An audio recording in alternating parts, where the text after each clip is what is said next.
بسم اللہ الرحمن الرحیم۔ عزیزان من، آج ہم نعت کے بقیہ اشعار پڑھنے جا رہے ہیں، تو دیکھتے ہیں اگلا شعر ہے، چوتھا شعر ہے: وحدت کی وہاں تابش،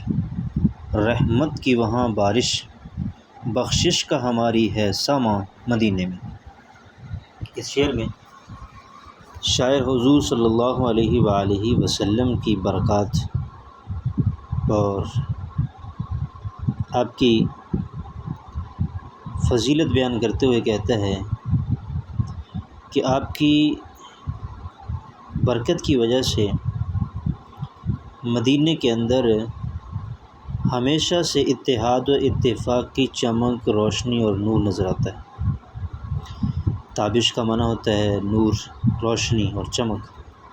اور وحدت کا معنی ہوتا ہے اتحاد۔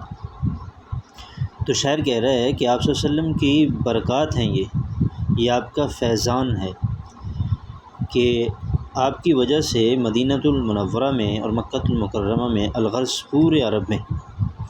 اتحاد و اتفاق کی جو روشنی اور چمک نظر آتی ہے وہ دنیا کے کسی اور کونے میں نظر نہیں آتی۔ ہر نسل کے، ہر رنگ کے، ہر ملک کے، ہر ذہن کے، ہر مزاج کے لوگ وہاں پر آپس میں اتحاد و اتفاق سے رہتے ہیں اور اتحاد و اتفاق سے ایک دوسرے کے ساتھ پیش آتے ہیں، اپنے امور، اپنے معاملات کو ہمیشہ اتحاد و اتفاق سے سر انجام دیتے ہیں۔ رحمت کی وہاں بارش ہے، تو شاعر کہتا ہے کہ یہ حضور صلی اللہ علیہ وسلم کا فیضان ہے، آپ کی یہ برکات ہیں، آپ کی عظمت ہے کہ آپ صلی اللہ علیہ وسلم کی ذات اقدس چونکہ مدینے میں موجود ہے، تو وہاں پر ہمیں یوں محسوس ہوتا ہے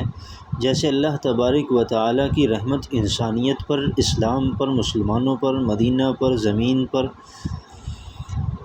ایسے برس رہی ہے جیسے بارش برستی ہے۔ تو یہ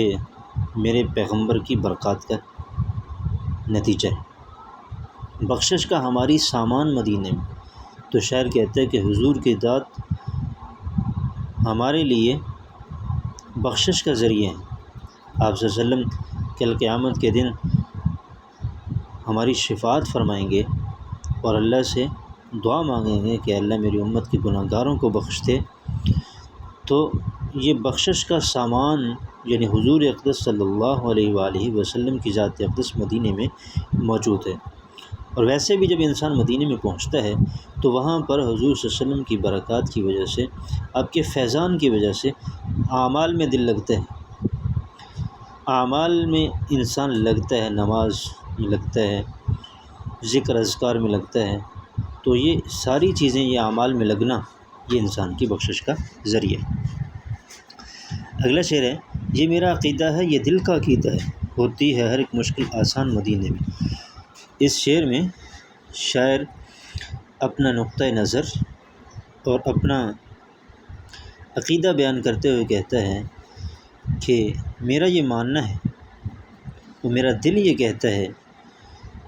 کہ ہر انسان کی مشکلات کا حل مدینے میں موجود ہے۔ اور اسی کی طرف عربی کا شاعر اشارہ کرتا ہے: الہی نجنی من کل ضیق بجاہ محمد مولی الجمیع وہب لی فی مدینتہ قرار۔ اور یہ سبق اور درس ہے اس میں کہ ہمیں کتنی بھی پریشانی ہو، کتنی بھی مشکل ہو، کتنی بھی الجھنیں ہوں، کتنی بھی تکالیف کیوں نہ ہوں، ہمیں حضور صلی اللہ علیہ وسلم کے دین کو اپنائیں، ان کی شریعت کو اپنائیں، ان کے نقش قدم پر چلیں اور ان کے واسطے سے اللہ تبارک و تعالیٰ سے التجا اور درخواست کریں اور دعا مانگیں، تو یقیناً ہماری ہر مشکل، ہر پریشانی، ہر الجھن اور ہر مسئلہ آسانی سے حل ہو جائے گا۔ پھر جاتے ہیں دن اس کے، مل جاتی ہے جاں اس کو، جاتا ہے اگر کوئی بے جاں مدینے میں۔ اس شعر میں شاعر مدینے کی برکات اور مدینے کے فیضان کو بیان کرتے ہوئے کہتا ہے کہ جو شخص حالات کا مارا ہوا ہو، جس کی حالت زار ناقابل بیان ہو، وہ شخص جب مدینے پہنچتا ہے اور وہاں جا کر زندگی گزارنا شروع کر دیتا ہے تو اس کے دن بدل جاتے ہیں، اس کی قسمت بدل جاتی ہے، اس کے دن پھر جاتے ہیں۔ اور جو اللہ کے قرآن نے کہا تھا تلک الایام نداولها بین الناس، کہ ہم لوگوں کے درمیان ایام کو پھیرتے رہتے ہیں، کبھی اچھے دن کبھی برے دن، تو جس شخص کے دن برے گزر رہے ہوں، اگر وہ مدینے پہنچ جائے اور مدینے میں جا کر حضور کے قدموں میں زندگی بسر کرنا شروع کر دے تو شاعر کہتا ہے اس کے دن بدل جاتے ہیں۔ اور اگر کوئی بے جان چیز، بے جان ضمیر، مردہ ضمیر شخص مدینے میں پہنچ جائے، جس نے کبھی اللہ کی بارگاہ میں اپنا سر نہ جھکایا ہو، جس نے کبھی اللہ سے مانگا نہ ہو، جس نے کبھی حضور کی اتباع، اطاعت اور فرما برداری کا تصور بھی نہ کیا ہو، اگر ایسا بے ضمیر، ایسا مردہ ضمیر شخص بھی مدینے میں پہنچ جائے اور مدینے میں حضور کے قدموں میں زندگی بسر کرنا شروع کرتے تو حضور کے فیض میں سے اسے بھی فیض ملتا ہے، اسے ہدایت ملتی ہے، اسے توفیق ملتی ہے، اور وہ مردہ ضمیر اور بے جان ضمیر زندہ ضمیر ہو جاتا ہے اور زندہ دل انسان بن جاتا ہے، اور اس کی دنیا بھی سنور جاتی ہے اور اس کی آخرت بھی سنور جاتی ہے۔